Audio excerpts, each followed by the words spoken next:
नमस्कार मैत्रिणींनो, दीता बुटीकच्या hand embroidery क्लासमध्ये आपले खूप खूप स्वागत। हा आपला हँड एम्ब्रॉयडरीचा 10वा क्लास आहे। तुम्ही हे क्लास प्लेलिस्टवर सुद्धा पाहू शकता। हँड एम्ब्रॉयडरी हा क्लास तुमच्यासाठी अतिशय उपयोगी असा क्लास आहे। तर आता हे वर्क बनवण्यासाठी थ्रेड घेतलेला आहे आणि त्याचे 6 पदर म्हणजे पूर्ण मी असाच हा थ्रेड नीडलमध्ये टाकून घेतलेला आहे। 6 पदर एकेरी वापरलेला आहे। बघा इथे मध्ये हा असा सोडलेला आहे, म्हणजे 6चे डबल केलेले नाहीये, फक्त 6 पदर एकेरी वापरलेला आहे, लक्षात घ्या। तुमच्या नीडलमध्ये जर 6 पदर जात नसेल, एवढी नीडल तुमच्याकडे, एवढी मोठी नीडल जर तुमच्याकडे नसेल, तर तुम्ही 3 पदर ओवून त्याचे डबल करून 6 पदरी दोरा बनवू शकता। बघा ही मी 5 नंबरची नीडल घेतलेली आहे, त्यामुळे हे याच्यामध्ये सहज ओवल्या जातो। तर आपण आता वर्कला सुरुवात करूया। आपण 9 क्लासमध्ये शिकलेला चेन स्टिच याची आता आपण डिझाइन करणार आहोत। पहिला स्टिच शिकलेला आहे चेन स्टिच, आणि त्याच क्लासमध्ये आपण शिकलोय दुसरा स्टिच आहे तो झिगझॅग चेन स्टिच आहे। तर आता आपण पहिल्या स्टिचने हे वर्क करून घेणार आहोत। तो पहिला स्टिच आहे chain stitch, simple chain stitch. बघा आता आपण हा स्टिच सुरू करताना ह्या सर्कलवरून कुठूनही सुरू करू शकतो।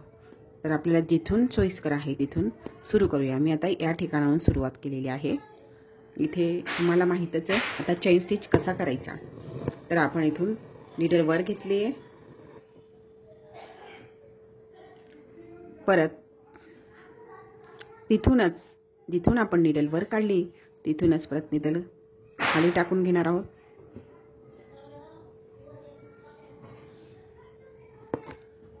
आणि जेवढा आपल्याला स्टिच घ्यायचा आहे तेवढ्या अंतरावरून, म्हणजे थोडंसं पुढून आपण नीडल वर घेणार आहोत। या लूपमधून आपल्याला नीडल वर घ्यायची आहे। बघा या लूपमधून आपल्याला नीडल वर घ्यायची आहे आणि हा थोडासा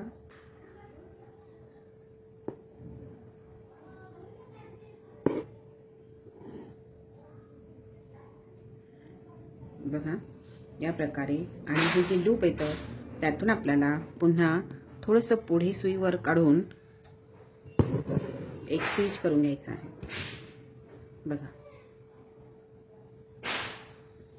पुन्हा तसेच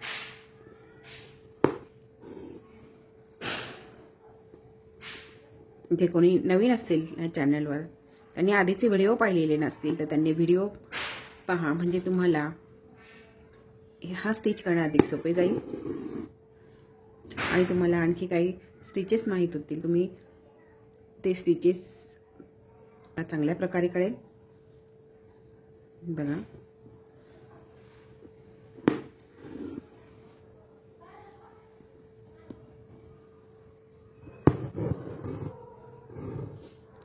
चेन स्टिच हा हँड एम्ब्रॉयडरीतील बेसिक स्टिच आहे। अतिशय उपयुक्त असा हा स्टिच आहे।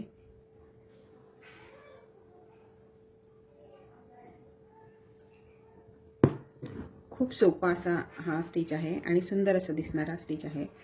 या स्टिचमध्ये आपण खूप वेगवेगळ्या बऱ्याच प्रकारे डिझाईन बनवू शकतो। ह्याचा उपयोग बऱ्याच प्रकारे करता येतो।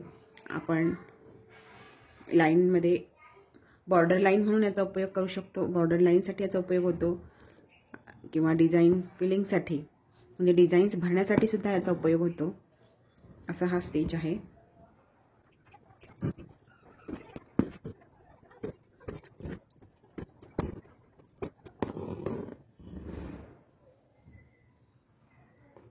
बघा या प्रकारे आता आपल्याला इथे एक लास्टचा स्टिच घ्यायचा आहे आणि सुई नीडल खाली टाकून घेऊया।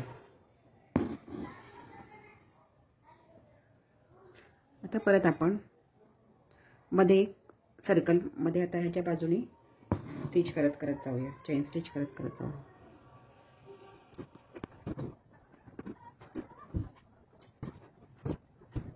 बघा या प्रकारे आपल्याला हे स्टिच जवळजवळ घेऊन आपल्याला हे सर्कल फिल करायचं आहे, पूर्ण भरून घ्यायचं आहे आपल्याला हे.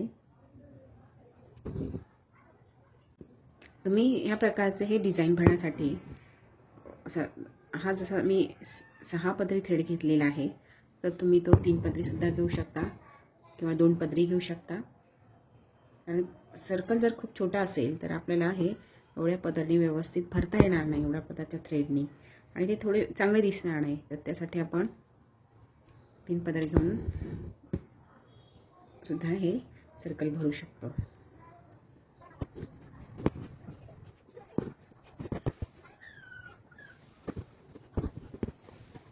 बघा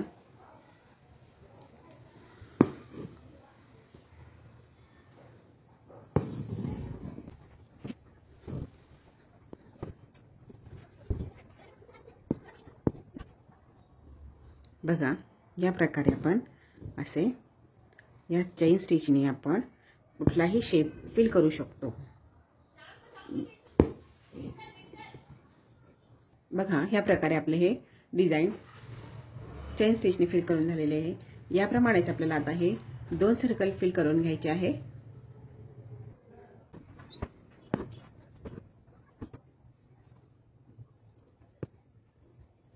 बघा केवळ एका थ्रेडने सुद्धा आपण किती सुंदर असं डिझाईन बनवू शकतो हे तुमच्या नक्कीच लक्षात आले असेल. फार जास्त कलर्स वापरायची आपल्याला गरज नाही आहे. सुंदर आणि सोबर असं हे वाटणारं डिझाईन तुम्ही हे neckline, sleeves border, sari border, kurti border यासाठी खूप चांगल्या प्रकारे याचा यूज करू शकता आणि तुमचे जे आउटफिट्स आहेत ते अगदी छान प्रकारे डेकोरेट करू शकता. त्याची शोभा खूप सुंदर अशी आणखी शोभा वाढवू शकता.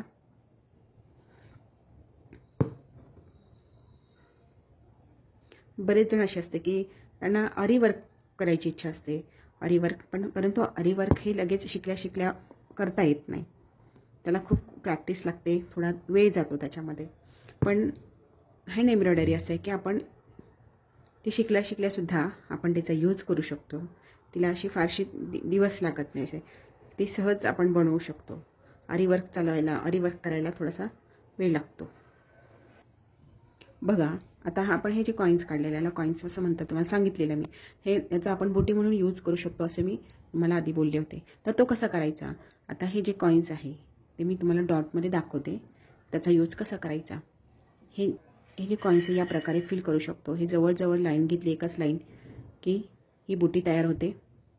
नंतर हे सर्कलमध्ये सर्कल काढून पण अशी बुटी तयार होते, म्हणजे हे कॉईन तयार होतो. आणि अशी एक नुसती चेन स्टिच घेऊन त्यामध्ये डिस्टन्स ठेवून सुद्धा आपण हे डिझाईन बॉर्डर लाईनसाठी वापरू शकतो. एक प्रकारचं बुटी पण त्याने तयार होते. पण आपण बुटी तयार करताना कशी करायची असते, तर ही एक बुटी, त्याच्यामध्ये योग्य तो डिस्टन्स, ही दुसरी बुटी आणि ही तिसरी बुटी, ही 1, 2 आणि 3 अशी बुटी, ह्यांच्यामध्ये परत आपण वरची लाईन करताना ही आणि ही अशी या प्रकारे आले पाहिजे. म्हणजे हे पुढे आपण हे पूर्ण फिल करायचं. या प्रकारची बुटी आली पाहिजे की इथे आपण हे पूर्ण या प्रकारे आपला जेवढा काही फॅब्रिक असेल या प्रकारे आपण या बुटी घ्यायच्या असतात. आणि ते साईजवर डिपेंड आहे. ही साईज, ह्या बुटीची साईज केवढी तेवढे त्याच्यामधलं डिस्टन्स घ्यायचं, योग्य दिसेल असं डिस्टन्स घ्यायचं आणि बुटी बनवायची. तर आता आपल्याला हे कॉईन करून झालेले आहे. मी आता ह्या थ्रेड खाली टाकून घेणार आहे. थोडासा राहिला तो नीडलमध्ये टाकणार आहे आणि खाली टाकून घेणार आहे. बघा बघा हा थ्रेड मी निघालेला होता, तर हा मी आता नीडलमध्ये टाकून खाली काढून घेत आहे.